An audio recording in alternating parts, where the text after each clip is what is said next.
पहलगाम हल्ल्यानंतर भाजप युवा मोर्चा आक्रमक. Pakistani social media प्लॅटफॉर्मवर भारतात बंदी घालण्याची मागणी. मुंबईचे सरचिटणीस दीपक सिंह यांचं पंतप्रधान मोदी आणि अमित शहांना पत्र.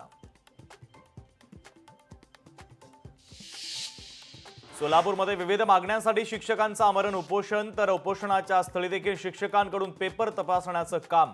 शालार्थ आयडी आणि अखेर शिक्षक मान्यता न मिळाल्यानं उपोषण.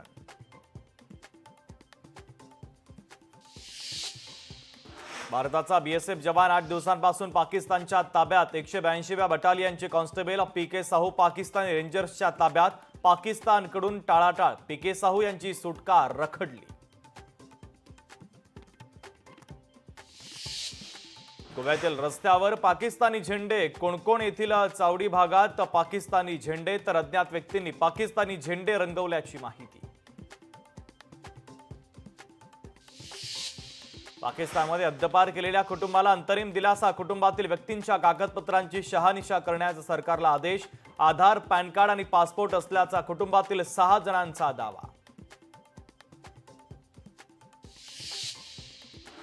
अमरावती जिल्हा कृषी कार्यालयावर शेतकऱ्यांचा धडक मोर्चा. 1 रुपयात पीक विमा योजना बंद केल्यानं शेतकरी आक्रमक. कृषी मंत्री माणिकराव कोकाटेंच्या फोटोला चपलांचा हार घालत निषेध. दौंड तालुक्यात पिकतोय जगातील सर्वात महागडा मियाझाकी आंबा. भारतामध्ये किलो आंब्याचा भाव 1.5 लाख रुपये. वाशिममध्ये ठाकरेंच्या शिवसेनेचा ट्रॅक्टर मोर्चा. शेतकऱ्यांच्या प्रश्नावर ठाकरेंच्या शिवसेनेचं आंदोलन. मोर्चामध्ये शेतकरी बांधव, महिला मोठ्या संख्येने उपस्थित.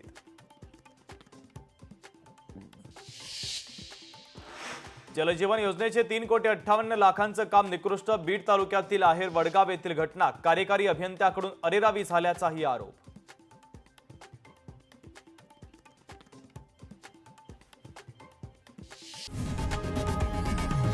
लोकशाही मराठी ऐका, पहा, जागरूक रहा.